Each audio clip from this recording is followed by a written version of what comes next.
మురళీధర్ అనే ఒక ఊరు ఉండేది. అక్కడ ఇద్దరు పిల్లలు సాహిల్ ఇంకా ప్రథమ్ ఒక ముసలతని దగ్గర కూర్చుని ఉంటారు. ఆ ముసలి వ్యక్తి వాళ్లకి కథ చెప్తూ ఉంటారు. మురళీధర గ్రామానికి చెందిన మహాసాగరంలో ఒక రహస్య గ్రామం ఉంది. అది మహాసాగరం మధ్యలోనే ఉంటుంది. అక్కడ ఊర్లో మనలాంటి వాళ్లే నివసిస్తూ ఉంటారు. అక్కడ ఇల్లు చేపలతో తయారై ఉంటుంది. ఏంటి, నిజంగా అక్కడి ఇళ్ళు చేపలతో తయారై ఉంటాయా? అక్కడ ఇళ్ళు చేపలతో తయారై ఉంటాయి. అక్కడ కూడా ఈ ఊర్లాగానే సర్పంచ్ సేటు ఉంటారు. అక్కడ అన్నీ ఉన్నాయి. నేను ఈ విషయాన్ని నమ్మలేకపోతున్నాను బాబా. మహాసాగరం మధ్యలో ఊరుంటుందా? అది నేనెలా నమ్మాలి? ఇది పూర్తిగా నిజం. కావాలంటే వెళ్ళి చూడు. మనం అక్కడికి వెళ్ళొచ్చా? తప్పకుండా వెళ్ళొచ్చు. ఒకవేళ నీలో శక్తి ధైర్యం ఉంటే తప్పకుండా వెళ్ళొచ్చు. నేను పెద్దవాడినవుతాను కదా, అప్పుడు ఆ గ్రామానికి తప్పకుండా వెళ్తాను. నీకు కావాలంటే నువ్వు వెళ్ళు, నేను మాత్రం రాను. అది కాలమే చెప్తుంది. ఎందుకంటే నేను వెళ్ళినప్పుడు నువ్వు కూడా రావాల్సిందే. 18 ఏళ్ల తరువాత సాహిల్ ఒకరోజు ప్రథమ్ని సముద్రం దగ్గరికి పిలుస్తాడు. ఒక పడవను కూడా సిద్ధంగా ఉంచుతాడు. ప్రథమ్ సాహిల్ పిలవగానే అక్కడికి వెళ్తాడు. ఏమైంది సోహెల్, ఇవాళ నన్ను ఇక్కడికి ఎందుకు రమ్మని చెప్పావు? నీకు ఆ కథ గుర్తుందా? ఏం కథ? అరే, ఆ ముసలి వ్యక్తి మనకి కథలు చెప్తూ ఉండేవారు కదా మన చిన్నప్పుడు. ఆయన ఒక కథ చెప్పేవారు కదా, మహాసాగరంలో ఒక గ్రామం ఉందని, అక్కడ మనలాంటి వాళ్ళు నివసిస్తూ ఉంటారని, వాళ్ళ ఇళ్ళు చేపల్లాగా ఉంటాయని. గుర్తొచ్చింది. ఒక్క నిమిషం. కానీ నీకు ఉన్నట్టుండి ఈ కథ ఎందుకు గుర్తొచ్చింది? ఈ పడవ ఎక్కడెందుకుంది? సోహెల్, నువ్వు అసలు ఏం చేయాలనుకుంటున్నావు? ప్రథమ్, నేను చెప్పాను కదా నేను పెద్దవాడిని అయిన తర్వాత తప్పకుండా వెళ్తాను అని, నిన్ను కూడా నాతో పాటు తీసుకెళ్తాను అని. లేదు, నేను రాను. అది ఒట్టి కట్టు కదా. నువ్వు కూడా నాతో పాటు తప్పకుండా రావాలి, లేకపోతే మన స్నేహం మీద ఒట్టు. అరే లేదు, మన స్నేహం మీద ఒట్టేయకు. సరిపద, వచ్చి పడవలో కూర్చో. ప్రథమ్ సాహిల్ ఇద్దరూ పడవలో కూర్చుంటారు. వాళ్ళిద్దరూ మహాసాగరంలో చేపల గ్రామాన్ని వెతకటం మొదలు పెడతారు. వాళ్ళు మహాసాగరంలో చాలా దూరం వెళ్తారు. ఎంత దూరం అంటే దూరాల వరకు వాళ్లకసలు ఒడ్డే కనిపించదు. దాంతో భయపడి ప్రథమ్ ఇలా అంటాడు. సోహెల్, మనం చాలా దూరం వచ్చినట్లున్నాము. ఇప్పుడు నాకు తీరం ఎక్కడుందా కూడా కనిపించడం లేదు. పద, తిరిగి వెళ్ళిపోదాం. లేదంటే ఏంటి అర్థం? మనము వెనక్కి వెళ్ళడం లేదు, ఎందుకంటే నేను దారి మర్చిపోయాను. ఏంటి? ఇప్పుడు మన దగ్గర వేరే దారే లేదా? ఆ చేపల గ్రామాన్ని వెతకటం తప్ప. లేకపోతే మృత్యు మనల్ని వెతుకుతుంది. ఏంటి నువ్వు నవ్వుతున్నావు? నీకు భయంగా లేదా? అస్సలు లేదు. ఎందుకంటే ఇప్పుడు మనం ఎటువంటి పరిస్థితుల్లో ఉన్నాము అంటే, ఒకవేళ మనం మన గమ్యాన్ని గనక చేరుకోకపోతే మనం చనిపోతాం. ఇటువంటి పరిస్థితుల్లోనే అందరూ విజయాన్ని సాధిస్తారు. దేవుడా, ఏం ఆలోచించి నువ్వు నాకు వీడి లాంటి పిచ్చి స్నేహితుడిని ఇచ్చావు? సాహిల్ ఇంకా ప్రథమ్ అలాగే పడవను నడుపుకుంటూ మహాసాగరంలో ఇంకొంత దూరం వెళ్తారు. ఉన్నట్టుండి సాహిల్కి ఏదో కనిపిస్తుంది. ప్రథమ్, నేను ఏదైతే చూసా నీకు కూడా అది కనిపించిందా? అలా చూడు, ఒక చోటు ఉంది, అక్కడ పెద్ద పెద్ద చేపలున్నాయి. ఏంటి? ఆ ముసలి వ్యక్తి మనకి ఏదైతే కథ చెప్పాడో ఆ గ్రామం కాదు కదా? ఇదే ఆ గ్రామం, ఇదే ఆ చేపల గ్రామం. అది అబద్ధపు కథ కాదు, నిజం ఇప్పుడు మన కళ్ళ ముందే ఉంది. మొత్తానికి మనం ఈ గ్రామాన్ని వెతికి పట్టుకున్నాం. ఎస్! సాహిల్ ఇంకా ప్రథమ్ సుమారు అరగంట తరువాత ఆ గ్రామానికి చేరుకుంటారు. ఎప్పుడైతే వాళ్ళిద్దరూ ఆ గ్రామంలోకి దిగుతారో, శిల్ప అనే అమ్మాయి వాళ్ళని చూసి వాళ్ళ దగ్గరికి వెళ్తుంది. తను వెళ్ళి ఇలా అంటుంది. ఎవరు మీరిద్దరూ? మీరిక్కడేం చేస్తున్నారు? మేము ఈ ఊరి గురించి విన్నాము, దీన్ని వెతుక్కుంటూ ఇక్కడ దాకా వచ్చేసాం. బయట వాళ్ళు ఇక్కడికి రావడం నిషిద్ధం. ఈ ఊరికి మీకు స్వాగతం పలకలేము. మమ్మల్ని క్షమించండి. మాకు కాస్త భోజనం, తాగడానికి నీళ్లు ఇవ్వండి, ఆ తర్వాత వెళ్ళిపోతాము. సరే, నా వెనక్కి రండి. శిల్ప సాహిల్ని ప్రథమ్ని తన ఇంటికి తీసుకువెళ్తుంది. అది ఒక చేప ఆకారంలో ఉంటుంది. అరే సాహిల్, ఇది నిజంగానే చేపల ఇల్లు. ఇక్కడ ఇళ్ళన్నీ కూడా చేపల్లాగానే ఉన్నాయి. సరిగా చెప్పావు. ఇక్కడికి వచ్చి నా కల నిజమయ్యింది. వాళ్ళిద్దరూ శిల్ప ఇంట్లో కూర్చుంటారు. శిల్ప వాళ్ళకి తినడానికి భోజనం, తాగడానికి మంచినీళ్లు ఇస్తుంది. ఎప్పుడైతే వాళ్ళు భోజనం చేసి లేస్తారో అప్పుడు శిల్ప అన్నయ్య సురేష్ అక్కడికి వస్తాడు. అతను శిల్పతో, వీళ్ళిద్దరేనా బయట నుంచి వచ్చారు? ఆ ప్రథమ్ నెమ్మదిగా సాహిల్తో ఇలా అంటాడు. ఖచ్చితంగా మనల్ని చంపడానికే వచ్చినట్లున్నాడు. ఇదంతా నీ వల్లే. అవును, ఇరుక్కుపోయాం. సాహిల్ సురేష్తో ఇలా అంటాడు. చూడండి, మేము ఖచ్చితంగా ఈ ఊరి నుంచి వెళ్ళిపోతాం. మళ్ళీ ఎవరికి కూడా ఈ ఊరి గురించి చెప్పము. అవును, నిజంగానే మేము సముద్రంలో కాలు కూడా పెట్టము. దయచేసి మమ్మల్ని క్షమించండి. ఏంటి, మీ ఇద్దరికి నేను గోండలాగా కనిపిస్తున్నానా? నిజానికి మా అందరికీ మీ సహాయం కావాలి ఈ ఊరిని కాపాడ్డానికి. ఎవరి నుండి? మా సర్పంచ్ నుండి. నెల రోజుల క్రితం విషయం ఇది. నెల రోజుల క్రితం మా ఊరికి సర్పంచ్ని ఎన్నుకున్నాం. కొత్త సర్పంచ్కి మాయా ముత్యాలమాల వేశాం. అది వేసుకున్న తర్వాత సర్పంచ్కి మాయాశక్తులు వస్తాయి. ఆ కారణంగా ఊరి వాళ్ళు సర్పంచ్ మాటలు గనక వినకపోతే అతను తన శక్తులతో వాళ్ళని నియంత్రిస్తాడు. మా ఊరిలో ఒక మాయా అద్దం కూడా ఉంది. అది మా ఊరిని బయట ప్రపంచంతో కలుపుతుంది. సర్పంచ్ తన శక్తులను ఉపయోగించి ఆ అద్దాన్ని తన ఇంట్లో పెట్టుకున్నాడు. ఇప్పుడు నేను నా శక్తులతో బయట ప్రపంచాన్ని కూడా నియంత్రిస్తాను. నేను ఈ ఊర్లో ఎంతో సులభంగా లభించే ముత్యాలను బయట ప్రపంచంలో అమ్మి బోలెడంత డబ్బు సంపాదిస్తాను. నా శక్తులను ఉపయోగించి ఊరి వాళ్లతోనే ముత్యాలను తెప్పిస్తాను. సర్పంచ్ ఎంత స్వార్థపరుడవుతాడని నేను అసలు ఊహించనే లేదు. మా ఊర్లో ఉండే ముత్యాలకు కాస్త శక్తి ఉంటుంది. వాటినెవరైనా దుర్వినియోగం చేస్తే వచ్చే సమస్యలను మా ఊరు కూడా అనుభవించాలి. అయితే మీకేం కావాలి?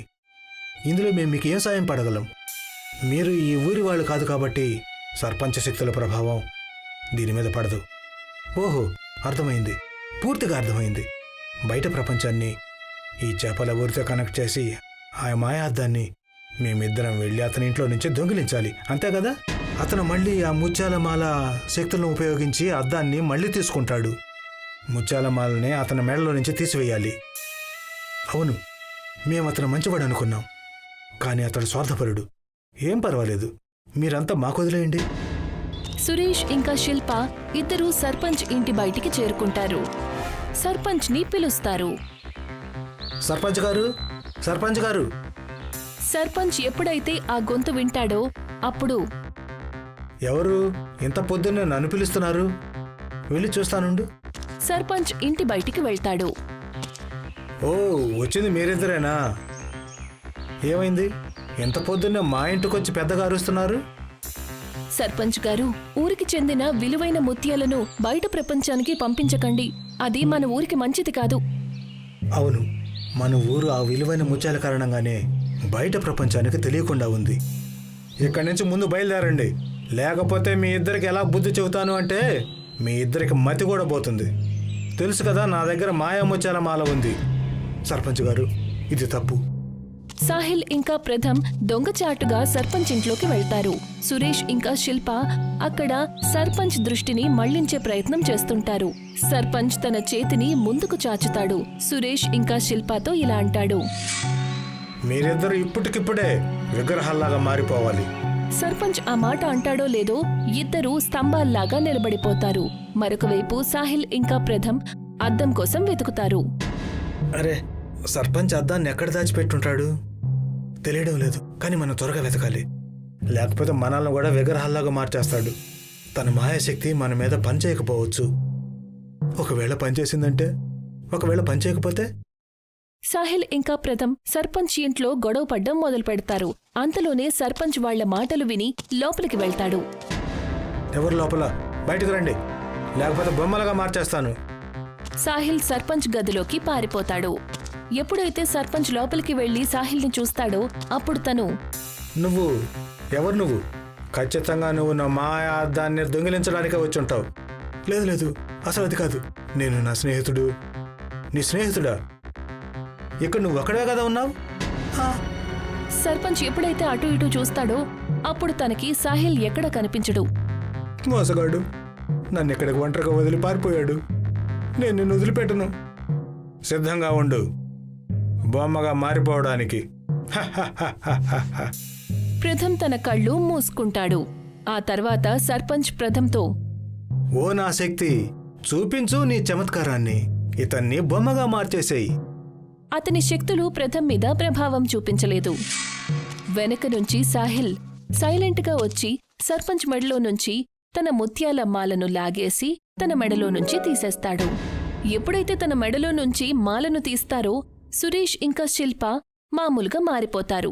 వాళ్ళు లోపలికి వెళ్తారు. సురేష్ వెంటనే ఆ మాలను తన మెడలో వేసుకుంటాడు. ఆ మాల నాది, దాన్ని నాకు తిరిగివ్వు. ఇప్పుడు ముత్యాల శక్తి నా దగ్గర క్షేమంగా ఉంటుంది. ఓ ముత్యాల శక్తి, నేను చెప్పేది విను. ఇతన్ని బొమ్మగా మార్చేసేయి. సురేష్ ఆ మాట అనగానే సర్పంచ్ ఒక బొమ్మలాగా ఒకే చోట కదలకుండా నిలబడిపోతాడు. మరుసటి రోజు ఊరివాళ్లు సురేష్ని సర్పంచ్గా మారుస్తారు. అద్దం కూడా సురేష్కి దక్కుతుంది. సురేష్ ఇంకా మిగతా వాళ్లందరూ సాహిల్ ఇంకా ప్రథమ్ తమ పడవతో వచ్చిన చోట కలుస్తారు. మీ ఇద్దరికి చాలా చాలా ధన్యవాదాలు సాహిల్, ప్రథమ్. ఇది నా బాధ్యత సురేష్, అలాగే నాది కూడా. మీరిద్దరూ ఈ అద్దం లోపలికి వెళ్తే తిన్నగా మీ ఊరికి చేరుకుంటారు. సాహిల్ ఇంకా ప్రథమ్ ఇద్దరూ ఆ అద్దంలోకి వెళ్తారు. తిన్నగా తమ ఊరికి చేరుకుంటారు. అందరికీ కూడా జరిగిన కథ చెప్తారు. ఈ కథ లోతైన సముద్రానిది. సముద్రం అడుగు భాగంలో 2 కాలనీస్ ఉంటాయి. ఒకటి డాల్ఫిన్స్ కాలనీ, మరొకటి స్వోర్డ్ ఫిష్ కాలనీ. ఈ 2 కాలనీస్ మధ్య తరచూ గొడవ జరుగుతూ ఉంటుంది. అలా ఒకసారి ఒక చిన్న స్వాట్ ఫిష్ పొరపాటున ఆడుకుంటూ డాల్ఫిన్స్ కాలనీలోకి వెళ్లిపోతుంది. ఇక వెంటనే దాన్ని డాల్ఫిన్స్ చుట్టుముడతాయి. ఏంటిది? నువ్విక్కడికి ఎందుకు వచ్చావు? నీకీ విషయం తెలీదా? ఇది డాల్ఫిన్ల కాలనీ అని. ఏంటి చెప్పు, నువ్వు ఏమనుకుంటున్నావు? మేము నీకు స్వాగతం పలుకుతాము అనే? నువ్వు మా కాలనీలోకి రాకుండా ఉండుండాల్సింది. ఇది డాల్ఫిన్ల కాలనీ. నీకీ విషయం తెలీదా? డాల్ఫిన్లు అన్ని చేపల్లోకెల్లా చాలా తెలివైన చేపలని. అవును, మేం గొప్పవాళ్ళం. మాలాగా అసలు ఎవరూ ఉండరు, ఏ పని కూడా చేయలేరు. అంతలో డాల్ఫిన్స్ రాజు అక్కడికి వస్తాడు. అన్నిటికంటే పెద్ద డాల్ఫిన్ ని చూసి ఆ చిన్న స్వాట్ ఫిష్ భయపడుతుంది, ఏడుస్తుంది. నేను పొరపాటున ఇక్కడికి వచ్చాను. దయచేసి నన్ను వెనక్కి వెళ్ళనివ్వండి ప్లీజ్. సరే, ఇంకెప్పుడు ఈ కాలనీలోకి అడుగు పెట్టకూడదు. అలాగే నేను మళ్ళీ ఎప్పుడు ఇక్కడికి రాను. రాజు ఆదేశం మేరకు డాల్ఫిన్స్ అన్నీ పక్కకు తప్పుకుంటాయి. ఆ చిన్న స్వాట్ ఫిష్ తిరిగి తన కాలనీలోకి వెళ్లిపోతుంది. ఆ తర్వాత ఆ స్వాట్ ఫిష్ మళ్లీ ఎప్పుడూ డాల్ఫిన్స్ కాలనీలోకి వెళ్లదు. ఆ సంఘటన జరిగిన కొద్ది రోజులకే ఒకరోజు ఒక చిన్న డాల్ఫిన్ స్వాట్ ఫిష్ల కాలనీలోకి వెళ్తుంది. అలా చూస్తూ ఉండగానే తన చుట్టూ స్వాట్ ఫిష్లన్నీ వచ్చేస్తాయి. ఏంటి బాబు, నువ్వు మా కాలనీలోకి ఎందుకు వచ్చావు? అరే ఆగండి, మీరందరూ కలిసి తనని భయపెడుతున్నారు. చిన్నపిల్లాడు భయపడుతున్నాడు. జరగండి, తప్పుకోండి. బాబు, నువ్వు నీ కాలనీలోనే ఉండాలి, సరేనా? ఇక్కడ నువ్వు సురక్షితంగా ఉండలేవు. స్వాట్ ఫిష్లన్నీ కలిసి ఆ చిన్న డాల్ఫిన్ పిల్లని వాళ్ల కాలనీకి పంపించేస్తాయి. అలా చేయడం డాల్ఫిన్స్ రాజు చూసి ఒక చిన్న డాల్ఫిన్ని అన్ని స్వాట్ ఫిష్లు తరుగుతున్నాయనుకొని తనకి కోపం వస్తుంది. మీకసలు సిగ్గే లేదా? ఇంత చిన్న పిల్లవాడి మీద మీరంతా కలిసి ఎందుకు దాడి చేస్తున్నారు? మీరు పూర్తిగా పొరపాటు పడుతున్నారు. మేమందరం కలిసి తననిక్కడ వదిలి వెళ్ళడానికి వచ్చాం.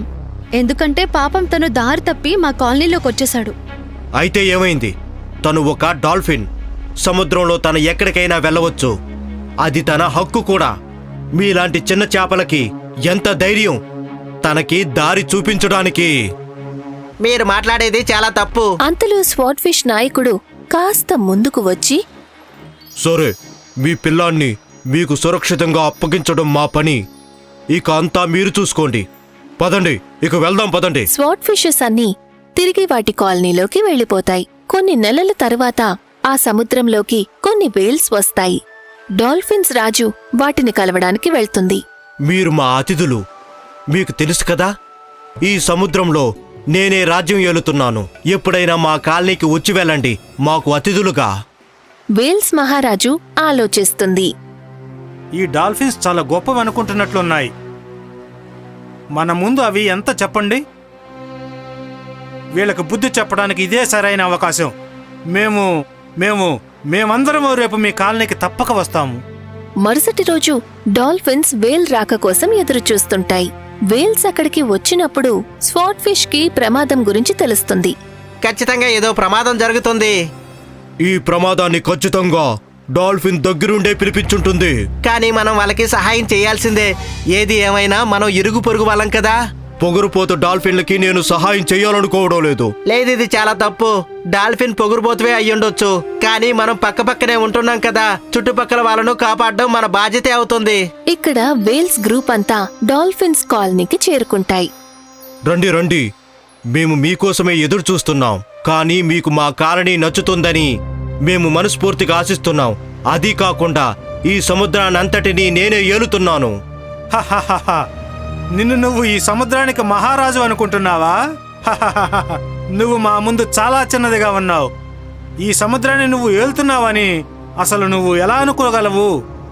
నువ్వు రాజు అయ్యే అవకాశమే లేదు. వేల్స్ రాజు ఆదేశించడంతో వేల్స్ అన్నీ కూడా డాల్ఫిన్స్ మీద దాడి చేస్తాయి. వేల్స్ శరీరం అలాగే శక్తి రెండిట్లో పెద్దవి. అందుకే చాలా డాల్ఫిన్స్ గాయపడతాయి. సాయం చేయండి, ఎవరైనా మాకు సాయం చేయండి. డాల్ఫిన్స్ అన్నీ అక్కడ ఏడవటం విని స్పాట్ ఫిష్లన్నీ వచ్చి వేల్స్ ని చుట్టుముడతాయి. స్పాట్ ఫిష్లు వేల్స్ మీద దాడి చేస్తాయి. కాని అంతలో డాల్ఫిన్స్ మహారాజు అక్కడికి వస్తుంది. ఆగండి, ఈ పోరాటం మీది కాదు. ఈ పోరాటం మాకు వేల్స్ కి మధ్య జరుగుతుంది. మేమిద్దరం గొప్ప గొప్ప చేపల జాతికి చెందిన వాళ్ళం. మీ చిన్న చేపలకి ఈ పోరాటంలోకి రావాల్సిన అవసరమే లేదు. కానీ రాజా, ఈ వేల్స్ మనల్ని చంపేస్తాయి. ఏవైనా సరే మనమే ఈ పోరాటాన్ని పోరాడాలి. మనం చిన్న చిన్న చేపల సహాయం అడిగితే అప్పుడు సముద్రం అంతా మనల్ని చూసి నవ్వుతుంది. డాల్ఫిన్లు వాటినవి రక్షించుకోలేకపోయాయి అని. మళ్ళీ ఒకసారి ఆలోచించుకోండి. మేము ఇరుగు పొరుగు వాళ్ళలాగా మా బాధ్యత నిర్వర్తించడానికి వచ్చాం, మిమ్మల్ని తక్కువ చేయడానికి మాత్రం కాదు. నేను ఇప్పుడు చెప్పిందే నా చివరి నిర్ణయం. మాకు మీ చిన్న చేపల సహాయం అవసరం లేదు. వెళ్ళిపోండి ఇక్కడి నుంచి. స్పాట్ ఫిష్ల నాయకుడు తన సమూహానికి ఆదేశమిస్తుంది. ఇక స్పాట్ ఫిష్లన్నీ తమ కాలనీలోకి వెళ్లిపోతాయి. ఇక్కడ పెద్ద పెద్ద వేల్స్ డాల్ఫిన్స్ మీద దాడి చేస్తాయి. ఒకదాని తర్వాత ఒకటి డాల్ఫిన్స్ అన్నీ గాయపడతాయి. కొన్ని డాల్ఫిన్స్ చనిపోతాయి. ఇక ఇప్పుడు నేను ఈ సముద్రానికి నేనే రాజుని. హహహహ. వేల్స్ డాల్ఫిన్స్ కాలనీని పూర్తిగా నాశనం చేస్తాయి. తర్వాత అక్కడి నుంచి వెళ్లిపోతాయి. డాల్ఫిన్స్ మహారాజు చనిపోతుంది. చాలా డాల్ఫిన్స్ గాయపడతాయి. అహంకారం వల్ల డాల్ఫిన్స్ శిక్ష అనుభవిస్తాయి. ఈ కథ మనకి ఏం నేర్పిస్తుందంటే పొగరు మనకెందుకు పనికిరాదు. చివరికి అది డాల్ఫిన్స్ కైనా సరే లేక మనుషులకైనా సరే. ఈ కథ సముద్రం దొంగ షంషేర్కి చెందింది. అతను ఎంతో ప్రసిద్ధి చెందిన సముద్రం దొంగ. తన తోటి వాళ్లతో కలిసి దొంగతనాలు చేయడమే అతని పని. షంషేర్కి అతని మనుషులకి ఎప్పుడైతే అవకాశం దొరుకుతుందో అప్పుడు వాళ్ళు వచ్చి బస్తీల్లో గ్రామాల్లో దొంగతనాలు చేసి వెళ్లిపోతారు. రామ్నగర్లో చాలా బంగారం ఉందని నేను విన్నాను. మనం అక్కడికి వెళ్ళాలి. అక్కడ మనకి ఎంత బంగారం దొరుకుతుందంటే మనం జీవితం అంతా ప్రశాంతంగా బతికేయచ్చు. అవును ఉస్తాద్, నేను కూడా చాలా అలసిపోయాను ఈ దొంగతనాల వల్ల. ఒకసారి గనక దోచుకున్నామంటే సెటిల్ అయిపోవచ్చు. షంషేర్ తన మనుషులతో పాటు బంగారం ఉన్న గుహలోకి చేరుకుంటాడు. అక్కడికి వెళ్ళగానే అతనికి సముద్ర దేవుడి శాపం తగులుతుంది. కపటి దుష్టుడా, నువ్విక్కడికి బంగారం కోసం కాదు వచ్చింది, నా మాయ వల్ల వచ్చావు. ఈ బంగారు గుహలోకి ఎవరు వచ్చినా వాళ్ళు సముద్రంలో బందీలుగా మారిపోతారు. ఇక నువ్వు జీవితాంతం ఇక్కడే బందీగా బతకాల్సి ఉంటుంది. నువ్వు అడుగు బయట పెట్టావంటే నీ ప్రాణాలు ప్రమాదంలో పడతాయి. ఈ శాపం నుండి నువ్వు బయటపడాలి అంటే ప్రజలకు సేవ చేయాలి. వద్దు, అలా చేయకండి, వద్దు. సముద్ర దేవుడి శాపం వల్ల షంషేర్ అతని మనుషులు ఒక ద్వీపంలో ఇరుక్కుంటారు. అక్కడ ఎన్నో సంవత్సరాలు ఉన్న తర్వాత కూడా వాళ్లకి ముక్తి లభించలేదు. పూర్తిగా 2 ఏళ్లు గడిచాయి. మనం ఎవరి దగ్గరికి వెళ్ళలేము, మన దగ్గరికి ఎవరూ రారు. అసలు మనం ఎంత పెద్ద పాపం చేశాము. ఏం చేయాలి ఉస్తాద్? నేను కూడా మీతో పాటు ఇరుక్కున్నాను. ఈ శాపం ఎలా పోతుందో నాకు కూడా తెలియడం లేదు. సముద్రదేవుడి శాపం ప్రజలకు మంచి చేయడం వల్ల, సాయం చేయడం వల్ల పోతుంది. అంతకంటే వేరే మార్గమే లేదు. షంషేర్ ఇంకా అతని మనుషులు మాట్లాడుకుంటూ ఉంటారు. అంతలో సముద్రంలో ఒక చిన్న చెక్క ముక్కతో రఘువీర్ వాళ్ళ దగ్గరికి వచ్చి చేరుకుంటాడు. అతను దారుణమైన పరిస్థితుల్లో ఉంటాడు. కాపాడండి, నన్ను కాపాడండి, కాపాడండి, నేను మునిగిపోతున్నాను. ఉస్తాద్, అలా చూడండి, అక్కడ ఒక వ్యక్తి కనిపిస్తున్నాడు. అతను మునిగిపోతున్నాడు. నేను ఈ 2 సంవత్సరాల్లో మొదటిసారి ఒక వ్యక్తిని చూస్తున్నాను. అతనిని ఇక్కడికి తీసుకురండి. అతనికి మనం సాయం చేద్దాం. అలాగే ఈ తాడుని సముద్రంలో వేసి అతన్ని మన వైపుకు లాగాలి. ఆ సముద్రపు దొంగలు సముద్రంలో మునిగిపోతున్న రఘువీర్ దగ్గరికి ఒక తాడుని విసురుతారు. అతన్ని తమ ద్వీపం దగ్గరికి లాగుతారు. ధన్యవాదాలు, ధన్యవాదాలు. మీరు నా ప్రాణాలను కాపాడారు. లేకపోతే నా పరిస్థితి ఏమై ఉండేది? అసలు మీరందరూ ఎవరు? మేము సముద్రపు దొంగలం. ఈ ద్వీపంలో బందీలుగా ఉన్నాము. ఇప్పుడు ఈ ద్వీపం నుండి మమ్మల్ని నువ్వే బయటపడేయగలవు. రఘువీర్ వాళ్ళ మాటలు విని భయపడతాడు. అప్పుడు షంషేర్ అతనికి అన్ని విషయాలు చెప్తాడు. మీ అందరికీ చాలా అన్యాయం జరిగింది దేవుడా. ఇప్పుడు మీరందరూ ఎలా బయటపడగలరు? నా సంగతి సరే, నేను ఎవరొకరు సహాయం తీసుకుంటాను. కానీ నువ్వు మమ్మల్ని ఎగతాళి చేయడానికి వచ్చావా లేక కాపాడడానికి వచ్చావా? గుర్తుపెట్టుకో, మేము సముద్రపు దొంగలం. మీరు ఎవరికైనా సాయం చేస్తే మీకు శాప విమోచనం జరుగుతుందని చెప్పారు కదా. అయితే మీరు ఇక్కడ దాబా తెరవండి. నేను నా పడవలో ఇక్కడికి జనాల్ని తీసుకుని వస్తాను. దాంతో జనాల రాకపోక జరుగుతుంది. మీరు ఇక్కడే ఉండొచ్చు. అలాగే మీ సమస్యలన్నీ కూడా తొలగిపోతాయి. నేను చేపల కూర, పులుసు బాగా చేస్తాను. నువ్వు చాలా సరిగ్గా చెప్పావు. ఇదొక్కటే దారుంది మేం బయటికి వెళ్ళడానికి. సరే, అయితే ఇవాల్టి నుండి మేము అన్ని ఏర్పాట్లు చేస్తాం. ఇక్కడున్న చెట్లన్నీ కొట్టేసి ఒక పెద్ద ఢాబాని లేదా రెస్టారెంట్ని ఏర్పాటు చేస్తాం. షంషేర్ మాటలు విని అతని మనుషులందరూ అలాగే చేస్తారు. ఒక పెద్ద సముద్రం డాబాని తయారు చేస్తారు. అద్భుతం, నా సముద్రం దాబా సిద్ధంగా ఉంది. రఘువీర్, ఇక్కడి నుంచి నువ్వు అన్నీ చూసుకో. ఎలాగలా కస్టమర్లను నువ్వే తీసుకురావాలి. దాని గురించి నువ్వు కంగారు పడొద్దు. నేను ఎలాగలా జనాల్ని ఇక్కడికి తీసుకుని వస్తాను. నువ్వు మంచి రుచికరమైన వంటకాలను తయారు చెయ్యి. దాని గురించి నువ్వు కంగారు పడొద్దు. వచ్చి తినే వాళ్ళందరూ వేళ్లు నాకుతూ వెళ్తారు. షంషేర్ అతని మనుషులు కలిసి డాబాలో భోజనం తయారు చేయటం మొదలు పెడతారు. అందరూ కలిసి చేపలు, రొయ్యలు ఇంకా బోలెడన్ని రకాల వంటల్ని సిద్ధం చేస్తారు. ఆ తర్వాత రఘువీర్ కోసం ఎదురు చూస్తూ కూర్చుంటారు. మరొక వైపు రఘువీర్ జనాలను సముద్రం డాబా దగ్గరికి తీసుకువెళ్ళడానికి ఏర్పాట్లు చేస్తాడు. రండి రండి, సముద్రం దాబాకి రండి. రుచికరమైన భోజనం చేసి వెళ్ళండి. పని ఒత్తిడి నుండి విశ్రాంతి పొందండి. రండి రండి, కుటుంబంతో సహా రండి. మీ పిల్లలకు కూడా తినిపించండి. సముద్రం డాబానా? ఇదేమిటి కొత్తగా? నేను మిమ్మల్ని సముద్ర మధ్యంలోకి తీసుకెళ్లి దాబా భోజనం తినిపిస్తాను. చాలా బాగుంటుంది. ఇది వింటుంటేనే చాలా బావుంది. నేనందర్నీ మీ డాబాకి తీసుకొస్తాను. సముద్రం దాబానా?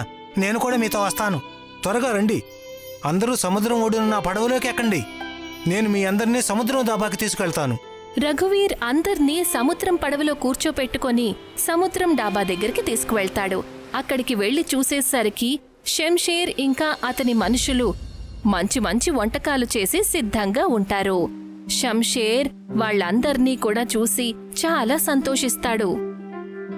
భలే రఘువీర్, నువ్వు నిజంగా అద్భుతం చేశావు. వీళ్ళందరి మనసు కడుపు నిండిందంటే మేమిక్కడి నుంచి విముక్తి చెందుతాము.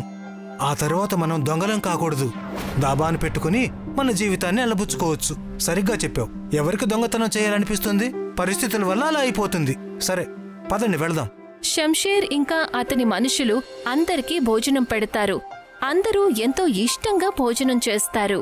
అది చూసి రఘువీర్ ఇంకా షంషేర్ ఇద్దరూ సంతోషిస్తారు.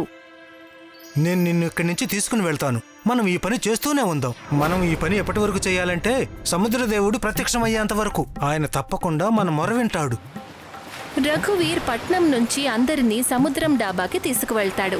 అందరూ వస్తుంటారు. షంషేర్ తన సముద్రం డాబాలో అందరికీ కడుపు నింపుతూ ఉంటాడు. నెమ్మది నెమ్మదిగా ఒక సంవత్సరం గడుస్తుంది. ఒకరోజు ఒక బికారి పడవలో కూర్చొని సముద్రం డాబాకి వెళ్తాడు. అది చూసి షంషేర్ ఇలా అంటాడు. మీరా, నేను మిమ్మల్ని మొదటిసారి చూస్తున్నాను. నేను కూడా మొదటిసారి చూస్తున్నాను. ఇతను ఒక బికారి. ఇతనికి బాగా ఆకలిగా ఉందంట. అందుకే నేను పడవలోకి ఎక్కించుకొని తీసుకువచ్చాను. ఇతనికి కూడా ఇవాళ భోజనం పెట్టు. ఇది కూడా నువ్వు చెప్పాలా? నేను తప్పకుండా భోజనం పెడతాను. షంషేర్ ఆ ముసలి బికారికి తన చేతులతో భోజనం వడ్డిస్తాడు. బికారి భోజనం నోట్లో పెట్టుకున్న వెంటనే అతను సముద్రదేవుడి రూపంలోకి మారిపోతాడు.